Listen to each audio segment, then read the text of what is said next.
男人过机场安检时，明显表现出惊恐慌张的神色，因为他瘾君子的经历。机场安保要检查他的物品，可他竟拿起了斯特随身携带的罐子，哪曾想双手突然感觉到了刺痛，罐子破碎的那一刻，大量丰满健壮的小强爬出，你永远都不会相信，小小的罐子居然能有如此之大的空间。紧接着，无数强哥在空中反复盘旋，汇聚成一条线进入安保的口。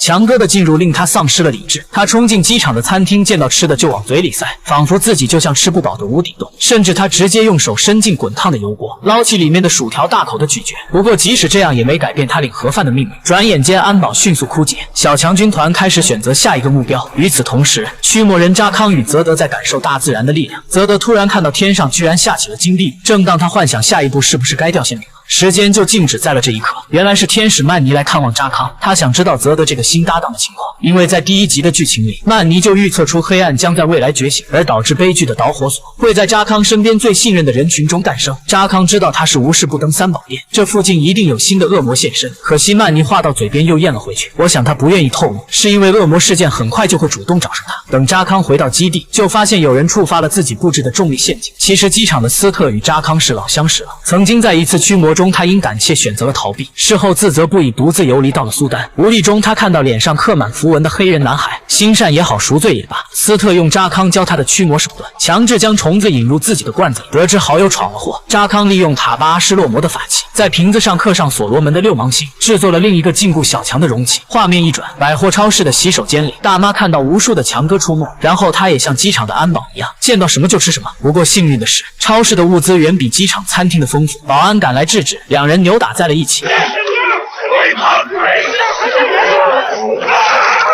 对抗时，大妈饿地咬掉了保安的脸皮。诡异的事件上了热门，政府认为是新型病毒的入侵，唯独现场的小男孩看到当时有虫子出现。根据小男孩形容的图案，扎康来到了附近的生鲜屠宰场，可这里早已遭到虫子的袭击，已经有2名工作人员成了干尸状。就当他认为自己没赶上热乎的时候，角落里啃食骨头的声音引起了他的注意。事不宜迟，他马上拿出自制的容器，请神上身念出咒语，对方感受到咒语的力量，开始排斥，竟以诡异的姿态向他逼近。